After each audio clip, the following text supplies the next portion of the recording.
Pemirsa, pasukan PBB di Lebanon kembali ditembaki oleh militer Israel. Menurut UNIFIL, tembakan Israel ini menyasar infrastruktur mereka di Lebanon Selatan. Saat kejadian, tank-tank Israel melepaskan tembakan yang mengenai menara pengawas pasukan PBB di Kafr Kala, Lebanon. Sebelumnya pemirsa, pada Senin lalu, 2 tank Merkava Israel juga menghancurkan gerbang utama pos PBB di Ramyah. Tidak itu saja, serangan Israel yang lain sempat melukai tentara Indonesia dan Sri Lanka. Mengapa PBB tidak melakukan tindakan tegas kepada Israel? Bagaimana pula eskalasi perang antara Israel dan Hizbullah di tengah ketegangan ini? Untuk membahasnya telah bergabung di studio bersama kami. Nanti akan bergabung ada pakar Timur Tengah Nasir Tawara dan juga sudah bergabung saat ini bersama kami Ketua Pusat Studi Air Power Indonesia Marsikal TNI Purnawirawan Cepi Hakim. Selamat petang Pak Cepi. Ya, Pak Cepi, langsung saja Pak. Ini kenapa kemudian Israel melakukan penyerangan ke UNIFIL di Lebanon? Kita tahu di UNIFIL ini adalah pasukan penjaga perdamaian PBB, Pak ya. Apa pesan yang ingin disampaikan oleh Israel sebetulnya? Ya, dalam konflik yang terjadi seperti ini, maka Israel itu kan dia dikepung, ya, dia musuhnya banyak. Ya. Jadi dia berusaha bagaimana mengeliminasi yang mengancam dirinya. Nah, kalau ditanya kenapa kok UNIFIL diembat juga? Karena dia melihat mungkin ada ancaman di situ, kita nggak tahu. Ya. Disitulah intelligence atau spionase bekerja. Jadi untuk efisiensi penggunaan sistem senjata, dia harus selected strategic target yang dia sikat. Dan yang tentunya selected itu yang punya potensi ancaman terhadap dia. Jadi itu yang dikerjakan. Dan itu menarik kalau saya boleh cerita lebih panjang lagi. Ya. Dari tahun 47 sampai tahun 91 itu terjadi perang dingin. Disitulah sebenarnya terjadi perkembangan sistem senjata yang sangat masif karena perlombaan antara timur dan barat, antara NATO dan Pakta Warsawa. Tahun 57 Uni Soviet berhasil mengorbitkan Sputnik ke ruang angkasa. Amerika panik waktu itu. Langsung dia juga membangun NASA dan lain sebagainya untuk menyaingi itu. Ini perlombaan sekali lagi. Tahun 60 ya, pesawat U-2 Amerika ditembak jatuh oleh Rusia, oleh Uni Soviet. 70.000 feet ditembak oleh surface to air missiles Rusia. Itu apa? Kembali lagi selected target. Jadi Amerika merasa berbahaya nih, kalau dia udah bisa lihat dari atas, udah telanjang kita nih. Bagaimana caranya? Lihat apa aja yang dikerjain. Dia lihat. Tahun 61 terjadi peristiwa Teluk Babi. Itu adalah waktu Amerika mensupport pemberontak Kuba dan dia mau membantu untuk menggulingkan rezim di Kuba. Kemudian Uni Soviet bilang kalau Amerika masuk, saya juga masuk. Nah, sehingga dia mundur. Kenapa mundur? Karena ada nuclear weapon yang merupakan truth card sejak tahun 45. Sejak tahun 45 Perang Dunia selesai karena digunakan bom atom atau sistem senjata nuklir. Itu tahun 61. Tahun 81 kalau kita perhatikan, kita masuk ke Timur Tengah. Tahun 81 pada waktu Irak baru membangun reaktor nuklirnya, itu disikat sama Israel, ya. Karena Israel itu menganut ada yang namanya doktrin Begin. Menahem Begin itu punya doktrin bahwa di kawasan Timur Tengah tidak boleh ada orang yang punya senjata nuklir. Kalau ada, gue sikat. Dan itu adalah turunan dari pemikiran David Ben Gurion yang mendirikan Israel, yang mengatakan bahwa the quality of life, economic, spiritual, culture independent impossible without full of aerial control. Ya, tanpa menguasai seluruh wilayah udara, nonsen semuanya. Dan itu dijabarkan oleh Begin dengan Begin doktrin, yaitu semua yang punya senjata nuklir di kawasan harus disikat. Terjadilah 2 minute over Baghdad dalam bukunya Amos Permuter. Dia tuh political science, guru besar political science yang menuliskan betapa dahsyatnya serangan ke reaktor nuklir Irak di Osirak pada waktu itu. Ini menarik ya Pak ya. Tapi kalau tadi Pak Cepi sempat menyampaikan juga ya Pak ya, bahwa kenapa kemudian Israel ini menyerang UNIFIL ini karena mereka merasa ada ancaman seperti apa yang berpotensi mereka rasakan, Pak? Ya. Ancaman dalam hal ini kita bicara tentang national security, tentang keamanan nasionalnya. Dan dia sekarang tengah berperang, ya. Dia berada dalam strata alert 1, siaga 1. Ya. Jadi data-data intelijen, data-data spionase, data-data dari lapangan maupun dari peralatan-peralatan canggih yang dia miliki, itulah yang menjadi dasar dia menyerang. Jadi kita nggak tahu kenapa dia nyerang UNIFIL. Pasti ada something di situ. Nggak mungkin. Kenapa? Karena mahal, senjata itu mahal. Ya. Dia nggak mungkin sikat ngebom nyamuk itu nggak mungkin. Baik. Apalagi sekelas Israel ya, itu dia punya military thinker yang jagoan, yang betul-betul memilih sistem senjata yang digunakan, memilih target yang diseleksi. Baik, nah itu yang menarik. Selected strategi target yang dilakukan oleh Israel. Ya. Sekarang kalau tadi Pak Cepi menjelaskan itu ditarik ke sejarah. Nah, untuk di perang antara Israel dan Lebanon ini, selected strategi targetnya itu seperti apa? Konkretnya? Nah, kita nggak bisa memformulasikan konkretnya seperti apa ya, tapi dia bisa menggambarkan potensi ancaman. Ya, kenapa ke Lebanon? Karena potensi ancaman terhadap national security Israel ada di Lebanon. Kenapa di UNIFIL? Karena potensinya ada di betapa seberapa besar skala potensi ancaman itu, ya hanya mereka yang tahu. Tapi yang jelas itu menjadi priority dari selected target yang harus dia sasarkan dalam menggunakan sistem senjata yang dia miliki. Baik. Jadi Israel kan gini, Israel ini kan menganggap bahwa UNIFIL ini menjadi tameng hidup bagi Hizbullah. Apakah Pak Cepi sepakat dengan itu? Bisa aja, orang bisa bilang aja apa aja. Tetapi yang pasti sasaran dari sistem senjata yang digunakan oleh Israel adalah selected target yang mempunyai potensi ancaman. Baik. Itu pasti. Karena sekali lagi dia tidak mungkin menggunakan sistem senjata yang sangat mahal harganya tanpa efisiensi, tanpa alasan-alasan yang memang berkaitan erat dengan national security, dengan sistem pertahanan keamanan nasionalnya, terutama sekali dia dalam alert 1, dalam siaga 1. Dalam siaga 1 itu speed yang kecepatan untuk menerjemahkan, membaca situasi dan menerjemahkannya untuk bertindak itu split second. Oke, kalau tadi Pak Cepi menyampaikan bahwa ada ancaman yang dirasakan oleh Israel terhadap wilayah tersebut, Pak. Tapi kenapa kemudian kalau kita lihat di UNIFIL ini PBB juga tidak bersikap atau bahkan belum bersikap, atau gimana sih Pak membacanya? Kalau PBB belum bersikap, PBB belum, banyak orang sekarang mengatakan PBB kenapa belum menjatuhkan sanksi, belum. Itu semua di ranah politik. Ya, kita nggak mengerti itu. Makanya banyak orang bilang bubarin PBB, ada yang bilang restructuring dan sebagainya. Karena banyak ketidakpuasan negara-negara anggota PBB terhadap keputusan-keputusan atau kebijakan dari Perserikatan Bangsa-Bangsa dalam mengelola United Nations Organization ini. Harus diingat bahwa Perserikatan Bangsa-Bangsa ini dibangun setelah Perang Dunia selesai. Tujuannya adalah menuju ke global peace and prosperity. Nah, dalam langkah menuju global peace dan security inilah kebijakan United Nations Organization atau sebagai Perserikatan Bangsa-Bangsa itu diharapkan keadilan oleh semua pihak. Nah, kalau kita udah sampai kepada keadilan menjadi relatif semuanya. Adil buat siapa? Adil buat siapa? Ya. Itulah sebenarnya yang sedang terjadi. Baik, Pak Cepi, ini kan kita lihat bahwa PBB hari ini hanya mengecam, mengutuk baik itu genosida di Palestina, kemudian hari ini menyerang markas PBB di Lebanon. Sifatnya hanya kecaman dan kutukan. Nah, kita masih akan mendalaminya. Tindakan tegas yang seharusnya dilakukan PBB ini yang seperti apa? Nah, itu akan kita bahas usai jeda. Tetaplah di Kabar Petang. Pemirsa, telah hadir juga di studio pakar Timur Tengah, ada Bapak Nasir Tamara.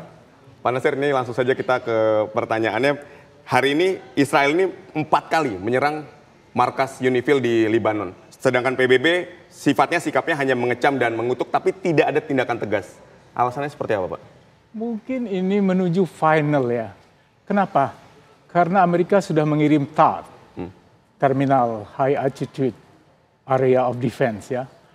Dan mereka mengirim 100 orang pasukan Amerika ke sana. Hanya orang Amerika yang bisa mengoperasikan itu. Sudah nyampe 2 hari yang lalu. Dipasang dan itu akan digunakan. Digunakannya untuk apa? Biden bilang, Israel jangan sampai serang Iran ke arah nuklirnya. Dan juga jangan sampai menyerang juga ke fasilitas minyak. Baik. Artinya apa? Bisa gunakan dua hal. Pertama, kalau Israel mau nyerang gitu kan, dia bisa menembak, gitu kan. Tapi kalau Iran menyerang, gitu juga, dia bisa menembak, gitu ya. Karena ini dikaitkan dengan kenapa UNIFIL ini diserang terus. Betul. Kita harus baca. Dan di UNIFIL itu kan ada Prancis, Italia, ya kan, Spanyol. Betul, ada yang paling banyak, betul, ya. betul. Yang gedenya NATO kan 3. Ya. Kita nomor 1 paling banyak kan di situ. Dan padahal UNIFIL itu dulu yang membuat Israel itu diakui sebagai negara anggota PBB tahun 48. Jadi pertanyaan kita, kalau sudah mata gelap seperti begini, pasti menunggu sesuatu. Lihat perkembangannya di Amerika. Saya selalu mengatakan, Israel ini kita lihat kuncinya ada di Washington. Kenapa? Sebagian besar anggota Kongres dan senator di Amerika Serikat itu menerima uang dari Israel, dari berbagai yayasan. Itu sudah terang benderang. Waktu Netanyahu bicara beberapa bulan lalu, standing ovation. Kita udah tahu. Tetapi sejak dia pulang, sejak dia datang dari Washington 3 bulan lalu, dan sekarang ada perubahan besar. Biden turun banget ke popularitasnya. Dia udah dikecam bahwa mungkin aja Demokrat kalah. Karena apa? Karena Biden yang membiarkan perang ini berlarut-larut selama 1 tahun. Baik. Ini faktor. Kenapa ini kaitkan dengan UNIFIL? UNIFIL itu kan kuncinya di Amerika Serikat. Dewan Keamanan yang paling memveto soal Israel kan terus-menerus itu Amerika Serikat. Inggris, Prancis, dia biasanya abstain, nggak pernah veto. Tapi ini, jadi menurut saya menyerang ini mungkin ada suatu yang dirahasiakan gitu untuk menghancurkan Libanon, kekuatan Libanon. Sebab kalau UNIFIL dilumpuhkan, maka dia bisa berbuat apa aja gitu. Baik, Israel kan selalu mengedepankan gini, bahwa UNIFIL ini menjadi tameng hidupnya Hizbullah. Itu alasan kenapa markasnya kemudian diserang. Ini alasan dari Israel sendiri. Dari Perdana Menteri Israel juga menyatakan demikian. Iya, dan unilateral mintanya dihentikan kan, nggak boleh kan? Bahkan Masa dia UNIFIL meninggalkan iya, Libanon, betul. Secara unilateral Israel sendiri. Nggak boleh karena itu mandat dari PBB. Jadi UNIFIL itu instrumen dari PBB. Pernah ya ada negara yang keluar dari PBB karena marah. Tapi nggak sampai ngebunuh orang-orang sana. Ya. Indonesia dulu. Marah Bung Karno kan keluar dari PBB kan. Israel juga sedang menuju keluar dari PBB. Ya kan? Dulu kita bilang, wah kita hantam Amerika, Inggris semua. Ini saya melihat ini polanya ada persamaan nggak? Oke. Nah, tapi begini Pak Nasir, menariknya adalah kalau kita lihat juga langkah atau sikap dari PBB ini sampai saat ini belum bersikap secara tegas ya. Ini kenapa? Belum bersikap itu apakah memang ada pembiaran atau memang sedang merencanakan sesuatu atau gimana Pak? Itu dia, saya rasa the last gitu ya, menunggu saat pukulan terakhir ini yang kayak gitu. Kalau saya lihat rangkaiannya, Biden kemungkinan Demokrat kalah meskipun Kamala sudah bisa mengumpulkan $1 miliar gitu ya, tambah terus. Tapi kelihatannya soal Israel ini menjadi persoalan yang menggetarkan hati orang Demokrat. Tat dikirim ya kemudian, tapi juga pada saat yang sama Anda sudah tahu juga kan bahwa ada surat yang ditandatangani oleh Menteri Luar Negeri dan Menteri Pertahanan bersama meminta supaya Israel membuka fasilitas untuk kemanusiaan. Karena apa? Ada juga jebakan Israel lainnya menghalangi bantuan-bantuan makanan. Jadi ini senjata, kelaparan dijadikan senjata supaya orang Palestina menyerah kayak gitu.